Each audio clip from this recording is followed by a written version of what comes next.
Steve, when you go different places, you find out there's different kinds of these things.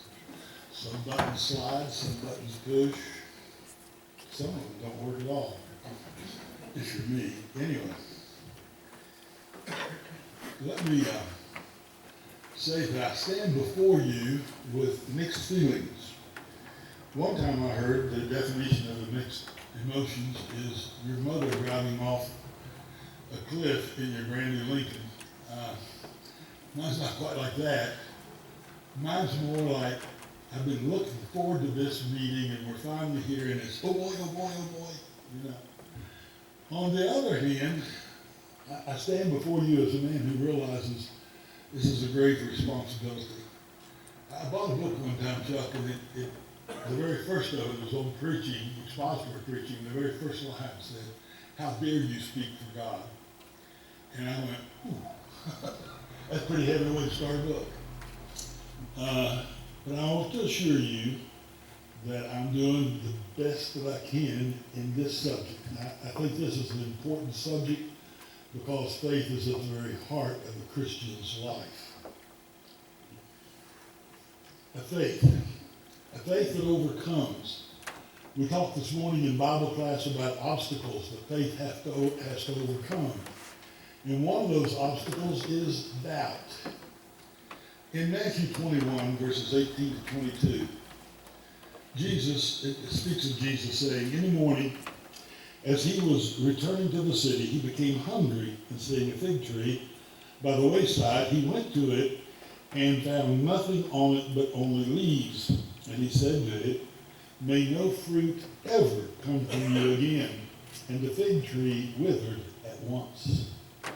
When the disciples saw it, they marveled, saying, "How did the fig tree wither at once?" And Jesus answered them, "Truly I say to you, if you have faith and do not doubt, you will not only do what has been done to the fig tree, but even if you say to this mountain, be thou and be taken up and thrown into the sea, it will happen. And whatever you ask in prayer, you will receive if you have faith." He laid a big one on us there, didn't he? I have some questions, 3 questions for you. First question is this. If I were to ask you for a public show of hands, and I'm not, but if I ask you for a public show of hands, about how many of you ever had doubts about your relationship or about your faith with God, would you raise your hand? Second question. If I were to ask you to be honest with yourself and say only to yourself, privately, whether you have experienced doubts, would your answer change? Would saying it publicly be different than what you admit inside, honestly? And the third question, if I were to ask you to be honest with yourself and say privately to yourself whether or not you have any doubts now, would you say yes or no? The fact is, we don't want to admit that we have doubts. And the reason we don't want to admit that we have doubts is because they shame us. We feel weak if we say we don't have enough faith. And why wouldn't we? Matthew 14:31. You of little faith, why did you doubt? How many times did Jesus say that to his disciples? It's not as many times as you think. I looked it up and counted them one time. It's not even a dozen. But it just seems like he says that. And those are his hand-picked men. And then James 1 verse 6. But this is the passage. You know, if anybody lacks wisdom, let him ask of God. And God gives so richly to us. But then he says in the next verse, but he must ask in faith without any doubting. For the one who doubts is like the surf of the sea, driven and tossed by the wind. Well, it doesn't do me any good to pray if that's the case, right? You ever feel that way? In 1 Timothy 2, verse 8, I will therefore that men pray everywhere, lifting up holy hands without wrath and doubting. Wow. Is there a place for me in the church? In God's kingdom? In heaven? Because after all, I have these doubts that bother me. Well, as we did this morning in class, we're going to do it again now. I want us to define and understand doubt. When we talk about doubt, and I'm going to go to a dictionary. I think maybe this is Wikipedia, and it's Webster, but I got it online. To waver in opinion or judgment. To be in uncertainty as to belief respecting anything. To hesitate in belief. To be undecided as to the truth of the negative or the affirmative of a proposition. To be undetermined. Second, to suspect, to fear, to be apprehensive of. Third, a fluctuation of mind arising from defect of knowledge, of evidence, uncertainty of judgment, of mind, unsettled state of opinion concerning the reality of an event, or the truth of an assertion, etc. Hesitation.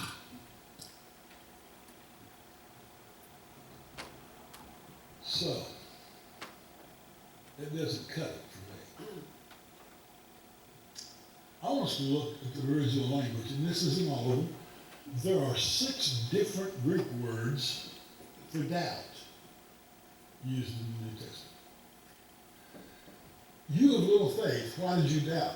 That is distazo, and it means to stand in 2 ways. Why did you hesitate as to which path to take? How long will you halt between the two, in the Old Testament? So, to stand in 2 ways, to come to a fork in the road and not sure which way to go. Second, James 1:16, but he must ask in faith without any doubting. Boy, that's what really gets me.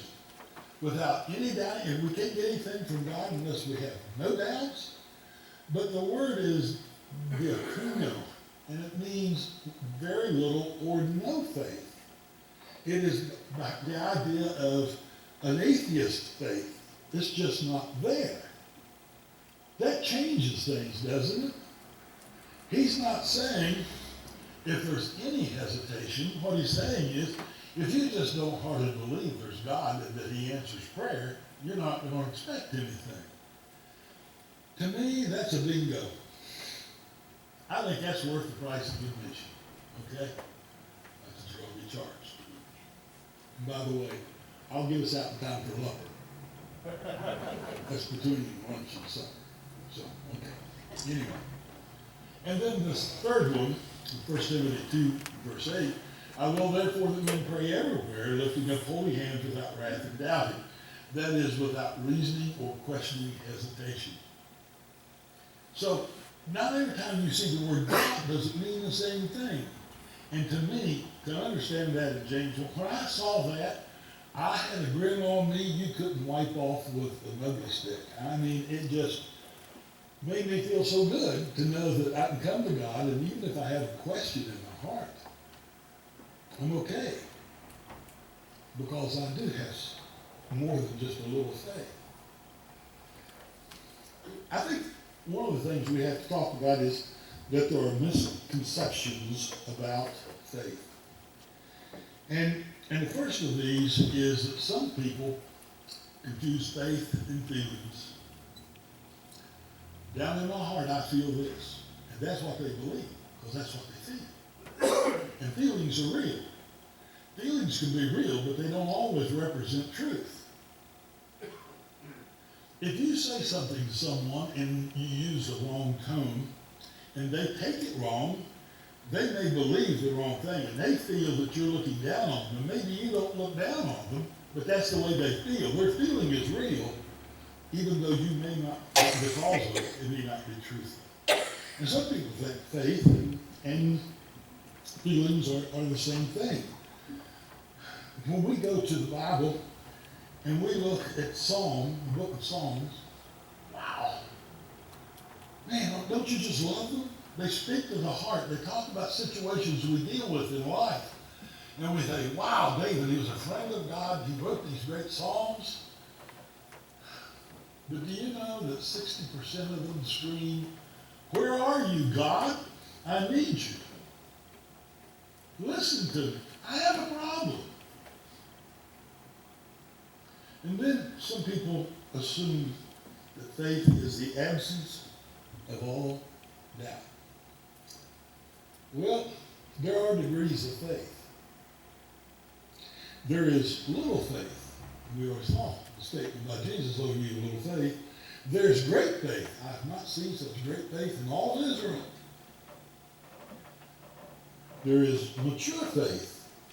That is a grown-up faith, a faith that has gone through a lot of things through a long life and has matured and has a deep, abiding trust in God.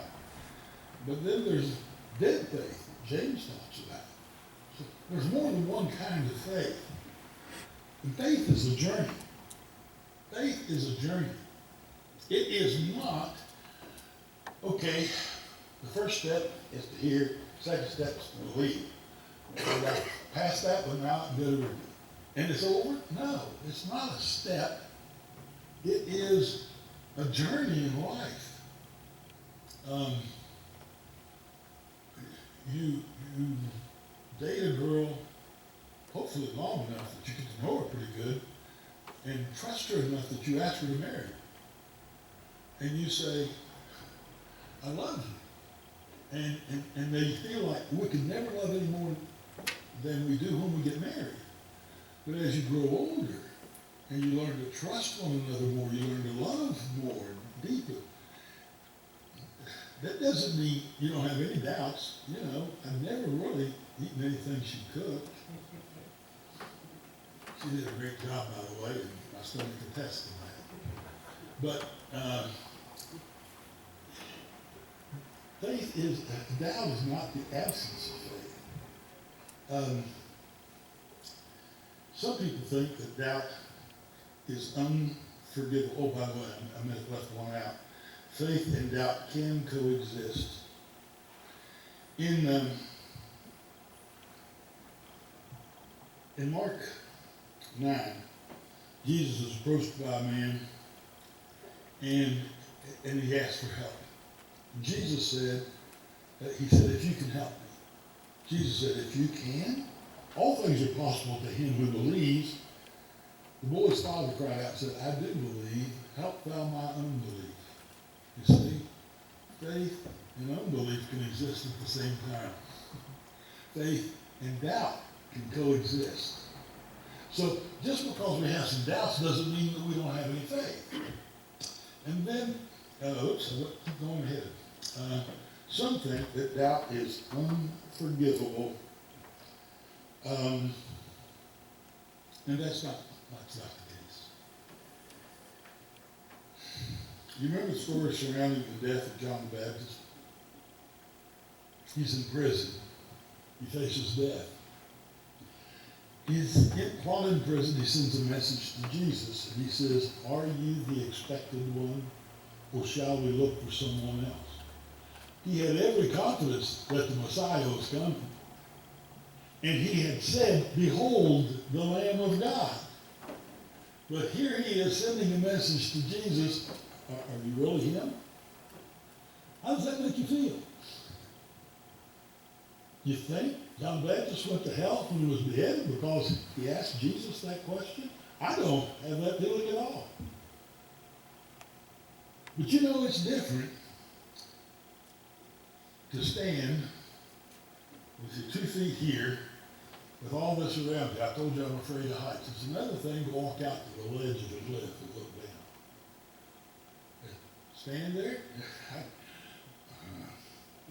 Jeanette went out. We were over Blackwater Falls one time, and Jeanette and Marty Bartrow went out on a rock that overhung the valley so they could get a view of the falls from there. And I fell to the ground and shook. I was afraid for her. Seeing her out scared me that much. I'm afraid of heights, you know. There are fears that we have, but that doesn't mean that God throws us away.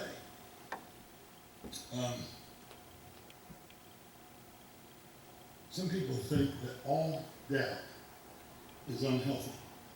I want to read to you from a book by the title of The Gift of Doubt. The Gift of Doubt. It's written by Gary Parker, and he wrote this: if faith never encounters doubt, if truth never struggles with error, if good never battles with evil, how can faith know its own power?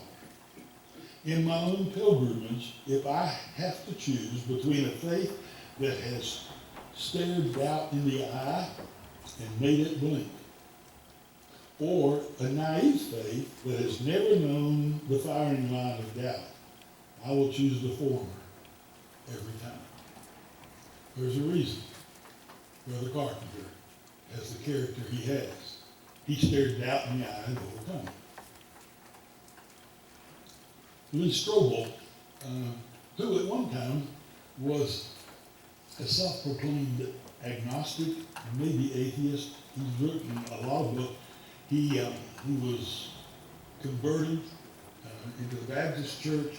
He has material on evidence that there is a God and Jesus is the Son of God. He wrote this: to help your body fight off a future disease, doctors will inject you with an amount of that very same disease, and your body builds up antibodies that will battle off that disease if it threatens you. Your body is actually stronger for that experience. Well, when we're infected with some doubts and seek answers to our questions and deal constructively with the doubt, we emerge stronger than ever because our faith has been confirmed once more, and that gives us confidence in dealing with the doubts of the future. Sometimes God does place us in a situation of doubt. Now, let me go back to the Old Testament, Genesis chapter 22. Abraham, the father of faith. Now, what a title.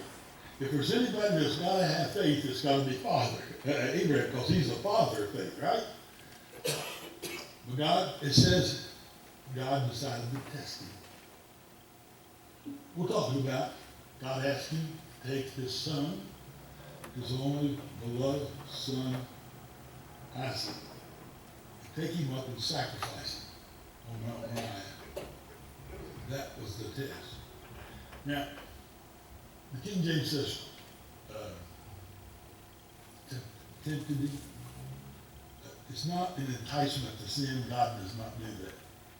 James 1 tells us that. But God did test him. He put him in a place where if Abraham was ever going to doubt, it was then.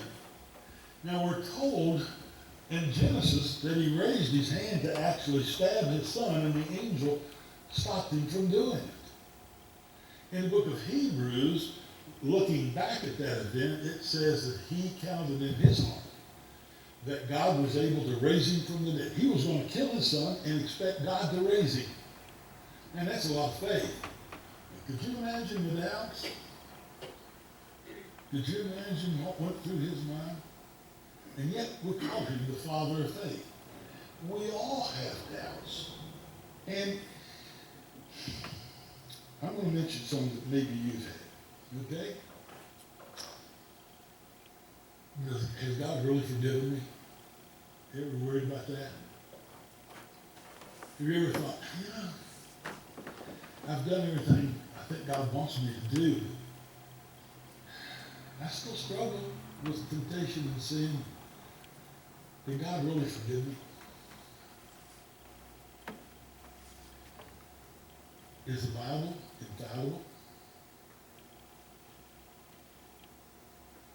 Is it really God's revelation?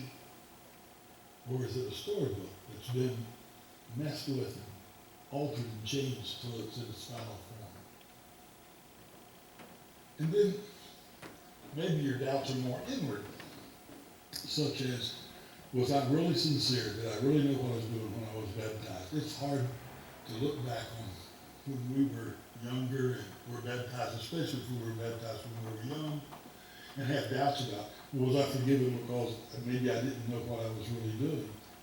And some have their doubts as to why God would let evil go seemingly unpunished.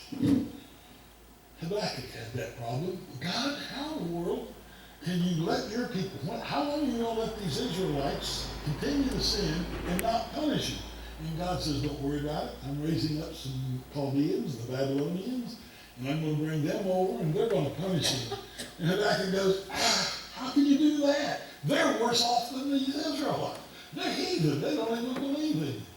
And God says, don't worry. When I get through using the Babylonians, I'm going to bring another country in and discipline them. How do we don't know God, do we? Poor Habakkuk struggled with that. Will not the judge of all the earth do right? That was Abraham's question, and I think the answer is yes. Are we sure there is a God? Because after all, why would a good God allow suffering?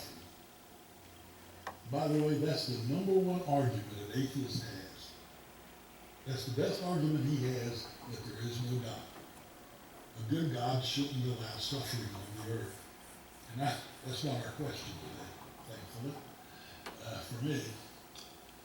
Some have questions about how God created the world due to so much evidence presented by scientists for evolution. And let me just briefly say this. They present the evidence they think helps their case and totally ignore the bulk of evidence that goes against them. When you study all of the facts, there's a God. But they don't want to present that. They don't want to present that which says their case. So all of us have questions. And Michael Luke suggests there are 5 kinds of doubters. Those who doubt have a natural disposition to doubt. I don't believe that. I don't think so. You ever see a person who's just negative all the time? Then, rebellious doubters. Rebellious doubters are those people who just, they don't want to go with what God says, and so they hide behind doubt. They're really rebellious against God, but they just say, well, I just don't believe that. Then disappointed doubters. These are people who have desired something and asked God for it, and they think, if there's a God in heaven and he loves me, he'll give this to me. I was in a hospital room and I told this story countless times. A woman was a member of the church, her father was a preacher and later an elder in the church. Was laying in a hospital bed with tears running down her sides of her temples and into her pillow, and her pillow was visibly wet with her head still on it. Crying because she couldn't understand why God didn't want her to be happy. Because she was living or having an affair with a married man. I said, he wants you to be happy, but true happiness isn't found that way. Some people want something God doesn't give. Well, they doubt there's a God or he wouldn't give it. There are wounded doubters. That is, those people who have had a tough life, who've been abused, abandoned, defeated, or afflicted in some way. Sometimes they lose a loved one and they don't understand how God can allow that to happen. And so they doubt in God. And then intellectual doubters. And those are people who put an awful lot of stock in just reason and basically we're looking for a hiding place to get away from God. So, I've got more pages. I usually have 3 or 4 pages of sermon. I've got 6 up here. So, I decided, we could cover all that in one lesson. And if we're going to have liquor, we need to stop. Tonight I want us to talk about how our doubts arise, and then how to overcome them. This is not an easy lesson to present. You could do a whole series on this. There are books, there are lectureships that deal with this subject. So I decided we just need to undertake it in 2 lessons instead of one. And I hope you understood. If you have questions, please feel free to ask me. And I will try my best to help you. But you can best understand if you come back tonight and hear the rest of the lesson. We hope that you'll do that. In the meantime, Jesus patiently instructs, encourages, and invites. The story is told of a man who was an artist, and he drew a picture of Jesus standing at the door knocking from the book of Revelation. And the people came, everybody came and looked, and they were oohing and awing over this famous artist's work of Jesus knocking at the door. And one of the guys said, "You don't have a latch. There's no rope, there's no doorknob, there's no way to get in that door. You made a mistake." And the artist turned to him and said, "No, Jesus won't force his way in. He won't open the door. You have to open it from the inside." But Jesus patiently waits for you to come and to say, "Come in." He's a loving Savior, not a tyrant. But he truly loves and cares for you, or he wouldn't have given his life on Calvary. I know there are a lot of doubts. There are a lot of things that we have to deal with in life. But Jesus came and took upon himself flesh so he could experience the same things. You know, he knew Lazarus was sick and Lazarus was going to die before he went. And he knew when his sister, Lazarus' sister, came out to greet him, and he loved these people. The Bible is very clear, he loved these people. He knew he was going to raise Lazarus from the dead. He knew the joy that was down the road. But he still cried. He cried anyway. Because he cares what we suffer. He's the kind of person that you can entrust yourself to. He's the kind of person you can put your faith in, and he will help you to overcome your doubts. He'll help you to overcome your worries, your anxieties, your fears, and yes, sin.